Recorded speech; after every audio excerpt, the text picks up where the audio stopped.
Je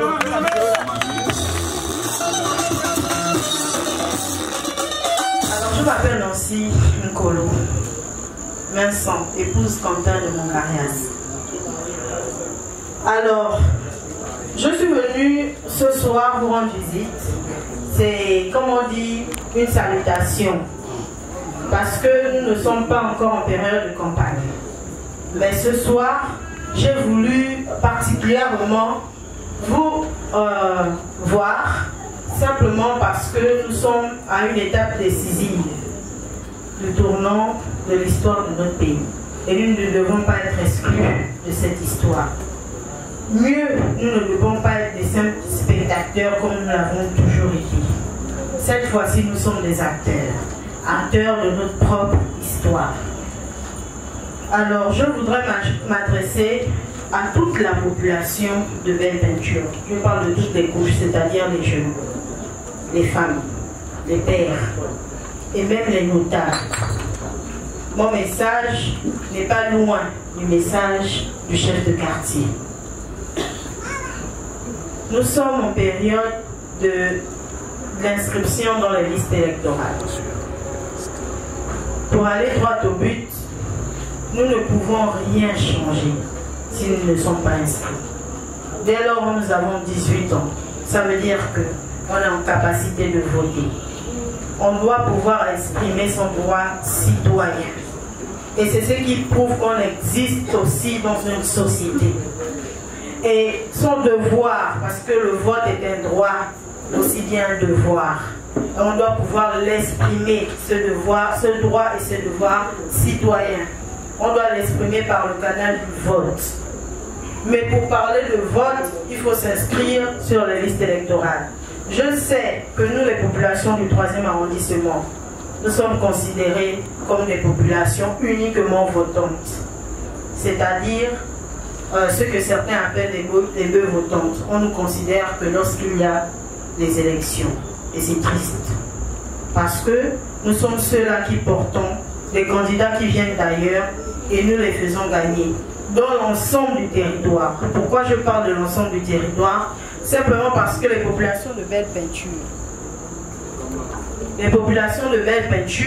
comme les populations des Akébé, comme les populations de Plein-Ciel, comme les populations de Bellevue 1, Bellevue 2, Kinguélé, toutes ces populations servent à voter des candidats qui viennent d'ailleurs et qui en retour ne font rien pour nous. Bientôt, vous allez être transportés dans les bus pour aller voter à Kanda. Bientôt, vous serez transportés dans les bus pour aller voter au Vendo. Bientôt, vous irez voter à l'intérieur du pays. Mais pour quel intérêt? Quel intérêt? Quand dans 5 ans, vous vivrez les mêmes réalités. C'est la raison pour laquelle, étant né à Ofnacom, grandi à Ofnacom, je connais les difficultés que nous vivons au quotidien. Nous n'avons pas de l'eau, nous n'avons pas d'électricité. Parfois, lorsqu'il y a eu les coupures, on était les quartiers les plus choyés par les coupures. Parce que Akanda n'avait pas les mêmes réalités que nous. Parce que je sais que le chômage des jeunes est accru et je suis fatiguée d'être spectateur. J'ai décidé, moi, de prendre mes responsabilités, de me lever pour dire trop c'est trop. Et plus jamais nous ne laisserons quelqu'un parler à notre place. Nous avons eu des députés ici, au 3e arrondissement, particulièrement au 2e siège du 3e arrondissement, mais qui ne sont pas ici en réalité et qui n'ont rien fait. Nous avons eu des mairies, des maires.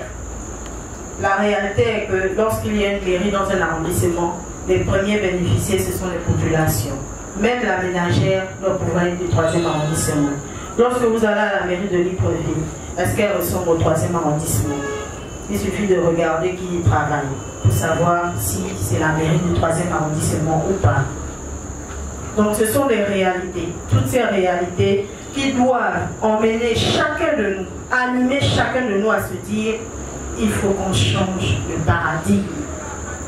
Alors la raison qui m'amène à Plein-Ciel cet après-midi est liée au contexte actuel. Nous avons amorcé une nouvelle étape de développement de notre pays à travers la réforme des institutions qui se poursuit.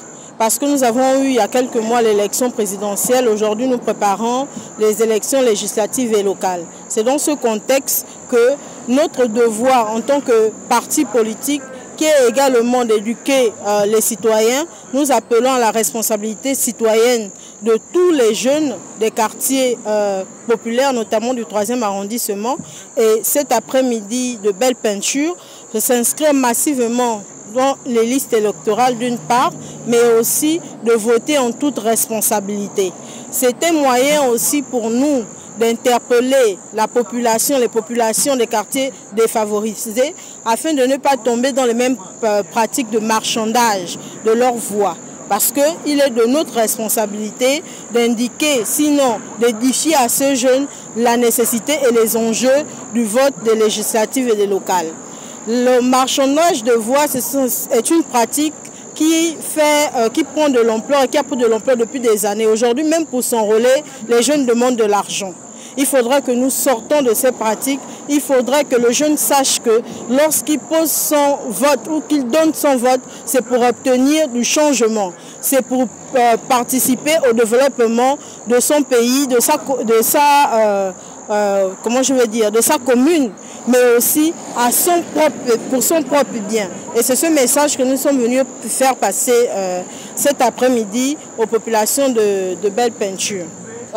J'ai été choisi par mon parti et j'en profite pour remercier d'ailleurs le président de notre parti, Gervais Oniane, mais aussi les responsables du 3e arrondissement qui m'ont fait confiance pour me présenter comme étant la candidate du 3e arrondissement 2e siège de Libreville. Alors, il est question de porter un discours propre à nos populations, qui tient compte de nos réalités. Un discours qui permet à nos jeunes eux-mêmes d'avoir une démarche participative. Nous sommes jeunes, la population du 3e arrondissement est une population d'avenir. Il faudrait que nous-mêmes, nous prenions conscience de cela et que nous participions au développement. L'UPR, le parti dans lequel je suis, avec lequel je m'engage, l'UPR admet une politique qui vise à porter des projets internes propres aux réalités des populations du 3e arrondissement. Je prends par exemple l'idée de mettre en place, de favoriser le chômage accru, la sortie du chômage par des activités génératrices de revenus. C'est-à-dire entre les jeunes, ils peuvent se former à partir de ceux-là qui ont des compétences et nous pouvons venir en aide. Tous ceux qui seront élus pourront venir en aide de façon concrète. Au-delà de ça, en tant que député, je compte porter des lois. Les lois, notamment, qui favorisent une meilleure implication de la protection sociale. Parce qu'on peut construire des gratte-ciel, mais tant que nous, dans les quartiers défavorisés, nous avons faim, nous ne sentirons pas le développement.